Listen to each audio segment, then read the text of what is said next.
parents sont moins d'intelligence. Ils se sont aimés dès l'enfance. Ils pourraient enfin s'aimer. J'ai cœur d'amitié, tant d'air de l'avenir. Rien n'est si trompeur que l'estime. C'est à le supposer qu'on donne quelquefois à l'amour déguisé. Je prétends m'éclaircir, leur faute sera faite. Et par les yeux de son nom pénétré, le cœur affadre préparé, au beau cacher la chaîne. Le cœur affadre préparé, au beau cacher la chaîne. La plus avec elle, les yeux par les fioles éclairés,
Rebonjour, nous voici repartis pour une nouvelle séance d'histoire et de musique.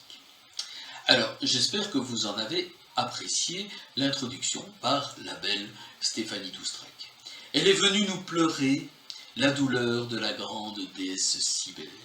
Et la grande déesse Cybèle est effectivement malheureuse parce que son amour est incompris, il est rejeté par l'objet de ses faveurs, par l'objet de son désir, le grand prêtre Attis.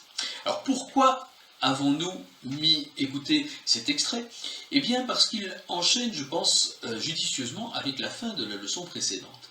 À la fin de la leçon précédente, je vous rappelle, je vous ai parlé de l'oratorio Jephthé, notamment au point de vue de son scénario. Et ce que je voulais vous montrer avec ce scénario de Jephthé, c'est qu'une histoire racontée dans l'Ancien Testament et perçue au XVIIe ou au XVIIIe siècle n'est pas nécessairement perçue de la même manière de nos jours. Eh bien, effectivement, pour la plupart d'entre vous qui ne connaissez plus, je dirais, comme on pouvait connaître éventuellement au XVIIe ou au XVIIIe siècle l'Ancien Testament, l'histoire de Jephthé est quelque chose de relativement inconnu.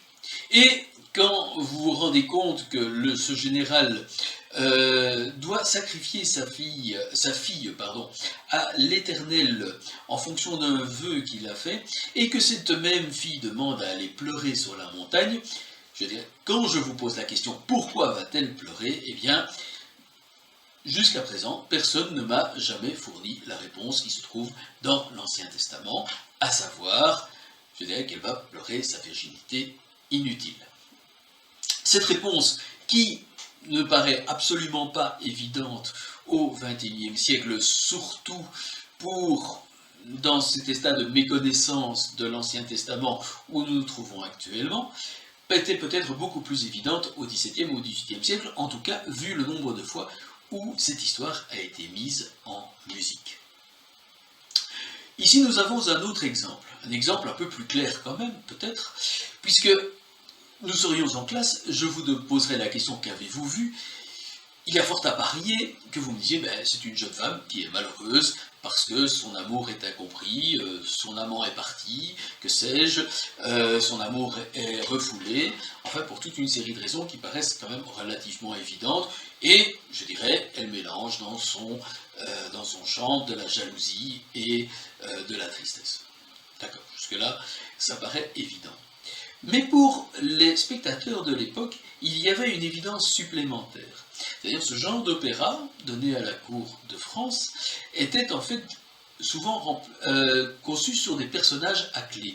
Qu'est-ce que cela veut dire? Cela veut dire que les personnages de l'opéra pouvaient être assimilés en quelque sorte à des personnages réels, vivants. Et dans ce cas-ci, le triangle amoureux entre le prêtre Attis, la grande déesse Cybèle et la jeune et belle Sangaride, eh bien, ce triangle amoureux pouvait évoquer un triangle amoureux tout à fait réel entre Louis XIV, son épouse jalouse et sa nouvelle maîtresse. Maintenant, vous me direz, ah oui, nous comprenons mieux, mais bon, finalement, c'est pas si difficile, puisque je vous ai donné les éléments, et bon, vous me dites, effectivement, oui, alors, nous comprenons quelque chose en plus dans cet opéra. Mais pouvez-vous vraiment imaginer ce que ce serait d'être à la cour d'un monarque absolu comme Louis XIV et de voir déballer sur scène, je dirais, ses aventures amoureuses? Évidemment, dans le cas où Louis XIV n'apprécierait pas, l'opéra serait très vite retiré et, je dirais, son librettiste prié d'aller quelque part s'aérer à la campagne. Mais néanmoins, on n'est jamais vraiment sûr de l'appréciation de Louis XIV avant la fin de l'opéra.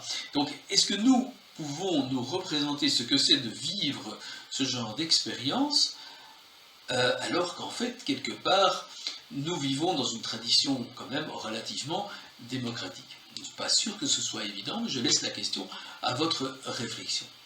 A contrario, actuellement, on trouve souvent des représentations, des présentations à nouveau, retravaillées si vous voulez, d'œuvres qui font partie, de partitions en tout cas qui font partie du répertoire entre guillemets classique. Je vous en propose une très récente.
Voici donc une production locale, et très récente, puisqu'elle a été produite au Théâtre Royal de la Monnaie en 2020.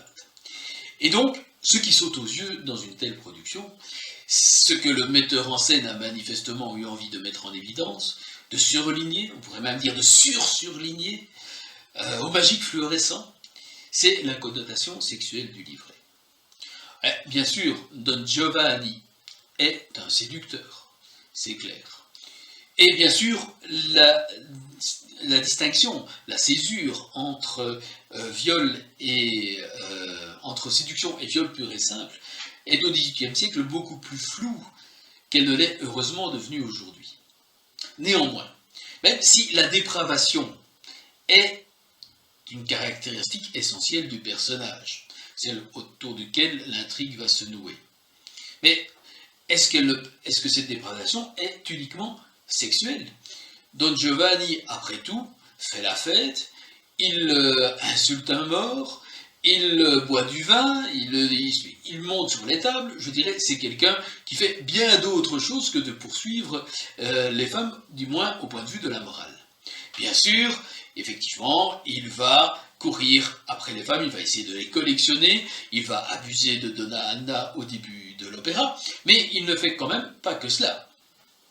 Et de là à en faire, je dirais, un adepte d'un certain sadomasochisme, je dirais, il y a le fait de mettre en évidence un aspect très particulier de l'opéra, un aspect sans doute essentiel, je ne discute pas, mais un aspect quand même particulier aux dépens des autres, dont j'imagine mal qu'il ait été effectivement le centre des pensées de Mozart ou de Da Ponte. Alors, je n'ai pas fait l'historique du sadomasochisme, je ne sais pas de quand datent les tenues en latex, les fouets et même la pole dance, mais je doute que ni Mozart ni Da Ponte n'y aient jamais goûté et encore moins pu imaginer les traits dénudés féminines. Bon, rien n'empêche bien sûr de penser cet aspect sexuel particulièrement important, et rien n'empêche de vouloir le mettre en évidence d'une manière particulière. Mais cette interprétation nous pose, presque de façon caricaturale, une question que nous nous sommes posée pendant quasiment tout le premier quadrimestre, toute cette première période de cours. À savoir que, à partir du moment où un metteur en scène actualise tellement une pièce écrite il y a plus de 2 siècles, au point d'y inclure évidemment des éléments qui seraient totalement inconnus des créateurs originels, peut-on encore considérer cette production comme l'œuvre de Mozart et Da Ponte dans ce cas-ci? Ou ne devrions-nous pas plutôt intituler cela Don Giovanni, œuvre du metteur en scène, basée sur un écrit ancien de Mozart et de Da Ponte? C'est une question que je laisse évidemment à votre réflexion. Nous avions cependant envisagé par la suite, nous nous sommes posé la question de savoir ce qu'impliquait le fait que cette musique ait été écrite, qu'elle ait été écrite par un compositeur, dans le cas précédent Mozart, à une certaine époque, dans un contexte assez éloigné, fût-il historique ou géographique.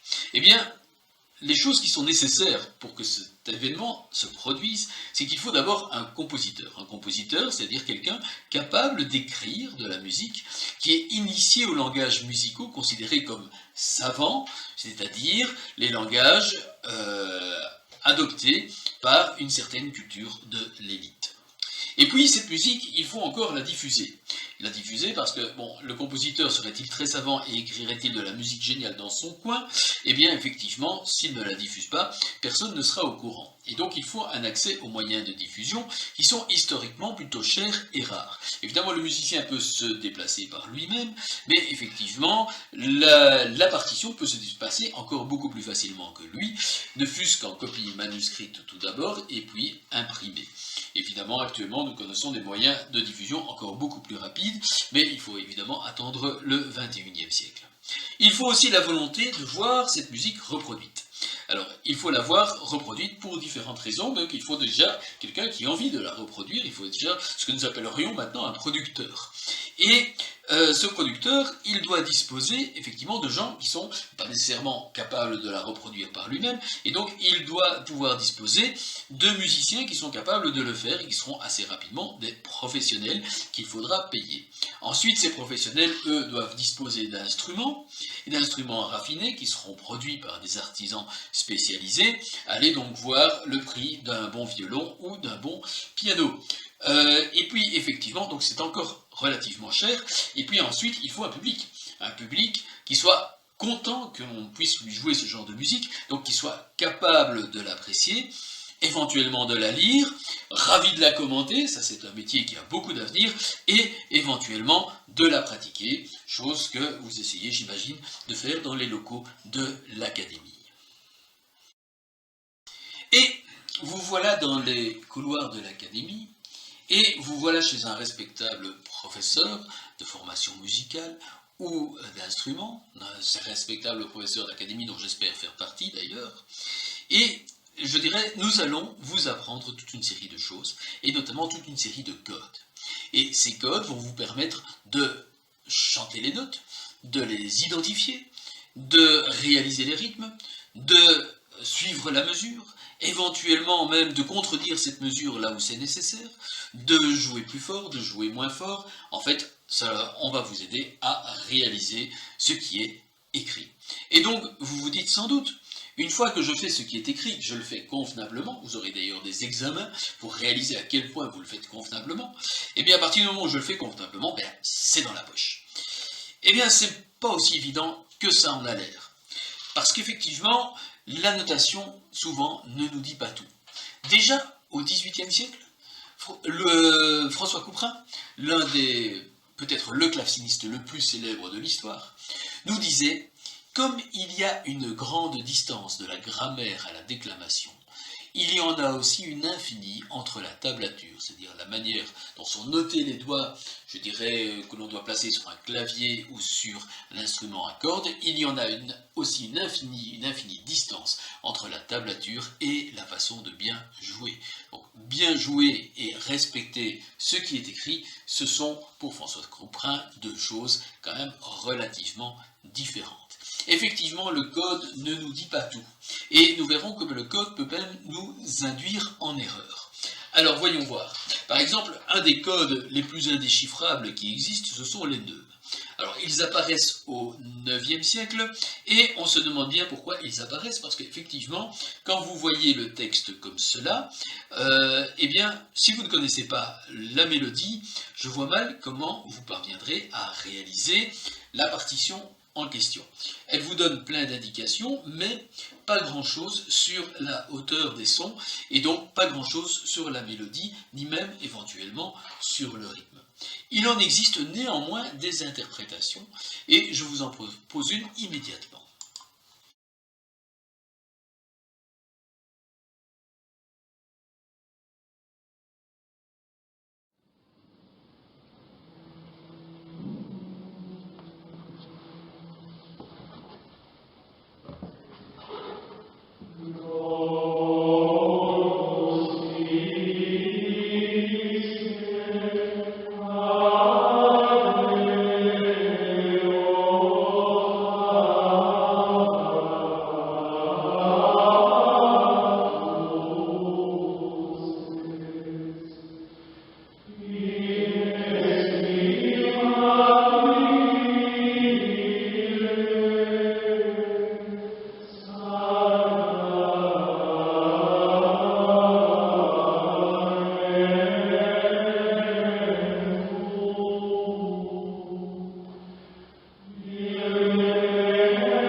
Comment font-ils, me direz-vous? Eh bien, ils le font parce que la tradition nous a légué une certaine mélodie. Et cette mélodie nous a été transmise, et oralement d'abord, puis écrite assez tardivement, largement après le IXe siècle, plutôt vers le XVe, et effectivement retravaillée par notamment les moines de Solesmes au XIXe siècle. Donc cette mélodie est à la fois traditionnelle et à la fois, on pourrait quelque part la mettre en doute. Néanmoins, tous les groupes qui font ce qu'on appelle aujourd'hui, à tort sans doute, de la musique grégorienne, eh bien, se basent sur cette partition-là. Mais nous voyons qu'effectivement, les neumes, qu'ils soient d'un style, c'est-à-dire en noir sur notre partition, ou en rouge, c'est-à-dire des neumes de deux écoles différentes, ne disent pas forcément la même chose, et surtout, ils ne disent pas forcément la même chose que les neumes, la notation carrée elle-même, par exemple. Nous voyons, par exemple, je vais prendre un exemple très très simple, la première petite barre de travers en rouge, là en bas à gauche, est ce qu'on appelle une virga. Elle signale un son relativement aigu. Le problème, c'est que l'air commence effectivement sur un Fa assez grave, puisqu'il est en dessous du Do. Je vous rappelle qu'on a là affaire à une clé de Do, une clé d'ut, qui est placée sur la troisième ligne. Il n'y a que 4 lignes dans la notation traditionnelle du plein chant. Et puis, sur le locus, vous avez un tractulus. Le tractulus, je dirais, c'est cette petite barre horizontale signale un son grave. Le problème, c'est que notre virga signalait un son aigu qui est un Fa, et notre tractulus, ça signale un son grave qui est toujours le même Fa. Et un peu plus loin, vous aurez un tractulus qui se base, qui, lui, cette fois-ci, est un La. Alors effectivement, de ce point de vue-là, on peut se demander si la mélodie qui nous a été transmise par la tradition et puis par les moines de Solesmes est effectivement celle que chantait le chantre qui a placé les neumes au IXe siècle dans le manuscrit de l'abbaye de Saint-Gall. La question est effectivement ouverte, mais quelque part, il y a là déjà un problème historique en soi.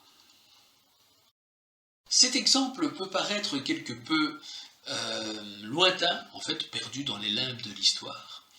Mais il y a beaucoup plus près de nous, dans une des musiques, dans des siècles où nous avons l'habitude d'avoir des partitions tout à fait complètes, des partitions qui ne le sont pas du tout. Les fameux préludes non mesurés du XVIIe siècle, par exemple, n'indiquent aucune valeur de rythme.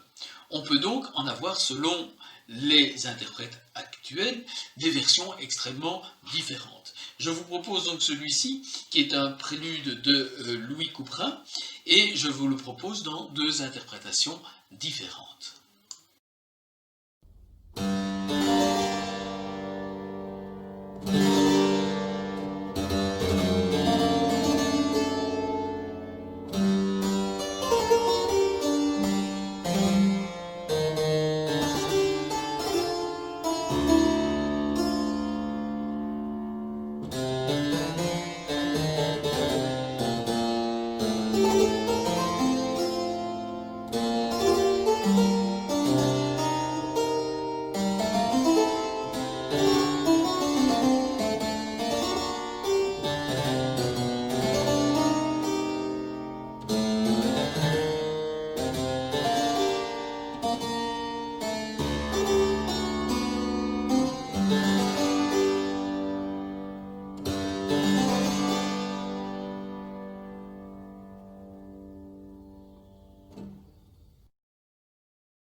Exemple suivant de cette incomplétude de la partition. Une grande partie de la musique au XVIIe et au XVIIIe siècle est faite sur base d'une technique qu'on appelle la basse continue et que nous aurons probablement l'occasion d'examiner plus attentivement un peu plus loin. J'en vous donne déjà un premier exemple. Effectivement, dans ce cadre, seules les voix solistes et la basse font l'objet d'une notation, ce qui signifie que tout ce qui se passe entre est laissé à la discrétion du musicien. Et donc dans ce cas-ci, dans l'exemple que je vous propose, si vous parvenez à vous extraire de la fascination exercée sur le public par la voix du jeune garçon, vous remarquerez notamment que le luthiste insère dans la partition toute une série de notes qui n'y sont en fait pas inscrites, mais qui sont une manière de réaliser les accords, les voix intermédiaires qui ne sont en fait pas notées. Il est clair évidemment que d'un luthiste à l'autre, l'exécution peut évidemment prendre des formes très différentes. L'air ici est un des plus célèbres de Handel et interprété par un jeune garçon maintenant devenu adulte à l'époque où il avait une voix qui fascinait manifestement tous les auditeurs.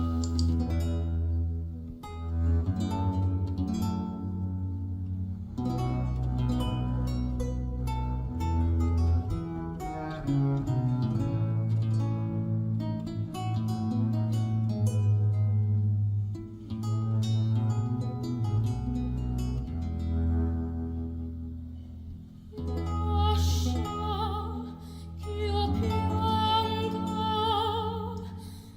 e a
Vous me direz peut-être, voilà des cas bien évidents. Dans un premier cas, nous avons une vieille notation, il date du 9e siècle, qui ne vous donne ni hauteur de son, ni rythme. Vous me dites, bah oui, c'est incomplet. Et puis, vous avez une notation déjà ancienne, du 17e siècle, c'est quand même déjà loin, qui vous donne les hauteurs de notes, mais pas le rythme. Bon, bah, c'est incomplet aussi. Et puis, une troisième notation, encore un peu plus proche, mais qui date du 17e ou du 18e siècle, et qui vous donne des hauteurs de notes et des rythmes, mais pas ce qui se passe entre les deux voix qui sont écrites. Vous me dites, bon, ben forcément, je dirais, de ce point de vue-là, les interprétations sont forcément différentes. Dans l'œuvre de Handel que vous venez d'écouter, la question se pose, est-ce toujours une œuvre de Handel dans différents contextes? Mais nous n'allons pas revenir là-dessus. Mais vous allez me dire, bah, nous n'en sommes plus là. De nos jours, la partition note tout ce que l'on doit faire. Et donc, de ce point de vue-là, il n'y a plus de souci. A priori, une interprétation en est une autre. Quelque part, à partir du moment où on respecte la partition, il ne doit plus y avoir de problème. Eh bien, si, il va encore y avoir des soucis, et je vous en propose un exemple de suite.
Voilà trois claviéristes qui jouent exactement la même partition, à savoir le mouvement central d'une sonate de Mozart bien connue. Le mouvement central d'une sonate est souvent considéré comme devant être lent.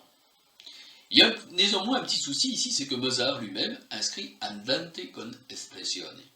Con espressione, je ne veux pas vous faire un dessin, je dirais c'est avec de l'expression. Et donc il reste andante.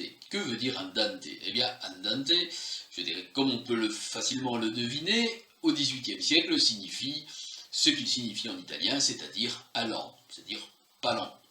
Quelque chose qui se déplace avec une certaine vitesse. Curieusement, au XIXe siècle, cet andante a tendance à devenir lent. Et un andante du XIXe siècle est souvent un mouvement lent. Du coup, quand nous avons une pianiste comme la première des trois, qui est dans une tradition bien établie post-romantique, eh bien, elle voit andante con espressione, logiquement, elle joue cet andante lentement. Et le con espressione ne la pousse évidemment pas à aller plus vite. Au fur et à mesure que les interprétations historiquement informées commencent à se développer à la fin du XXe siècle, eh bien, on voit l'andante redevenir, peut-être, on n'en sait en fait pas grand-chose, redevenir peut-être ce qu'il était au XVIIIe siècle, c'est-à-dire un mouvement plus rapide. Et donc, au fur et à mesure, l'andante con espressione prend de la vitesse. vous aurez sans doute remarqué que le dernier enregistrement est sur un diapason légèrement différent parce qu'il est effectivement réalisé sur une copie d'instruments d'époque. Évidemment, l'andante d'un côté a déjà ce problème-là, l'andantino va quelque part accentuer le problème. Qu'est-ce que c'est qu'un andantino? Un andantino, ben, finalement, c'est un petit andante, c'est un diminutif. Et donc, andantino par rapport à andante, si andante est lent, ben, ça veut vouloir dire un petit peu lent. Et andantino, si andante est rapide, ben, ça veut dire un petit peu rapide. Et donc, c'est une différence qui est tout à fait audible si nous prenons deux enregistrements dont nous avons déjà examiné une partie, les enregistrements du concerto Jeune Homme, d'une part le Mozart Richter, Mozart Sviatoslav Richter de 1966, ou d'autre part le Mozart Bilson de Malcolm Bilson en 2005, que je vous propose de brièvement comparer sur le début du mouvement central du même concerto.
Cet exemple est devenu un tout petit peu le b.a.-ba de l'interprétation historiquement informée, comme on dit de nos jours.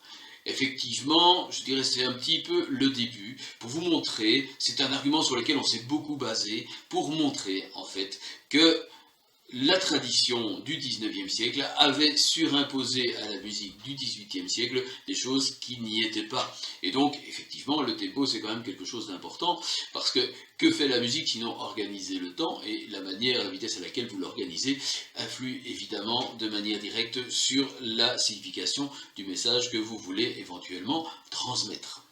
Mais il n'y a pas que cela. Il y a, par exemple, nous allons parler de connaissances tacites.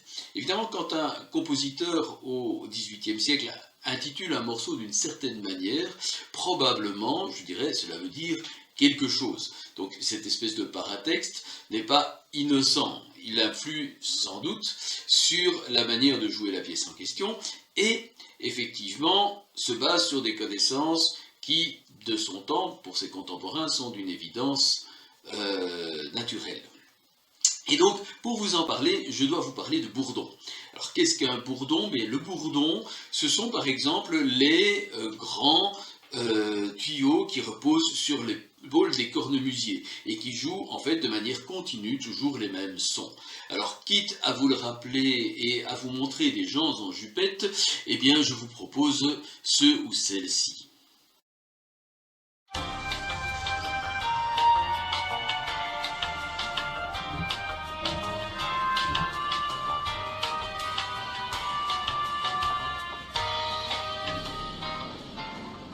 Do you have a metronome? I do, but I have to warn you, it's cursed.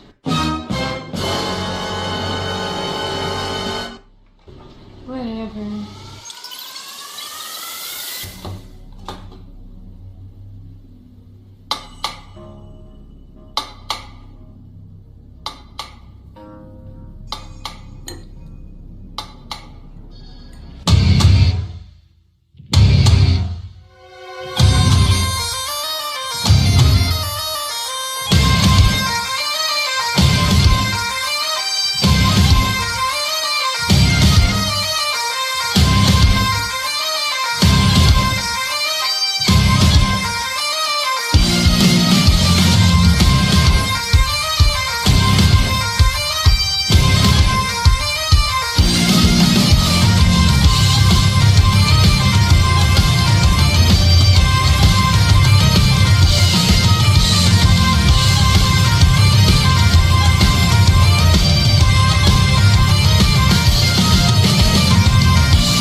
Voilà qui nous change des grands Écossais barbus.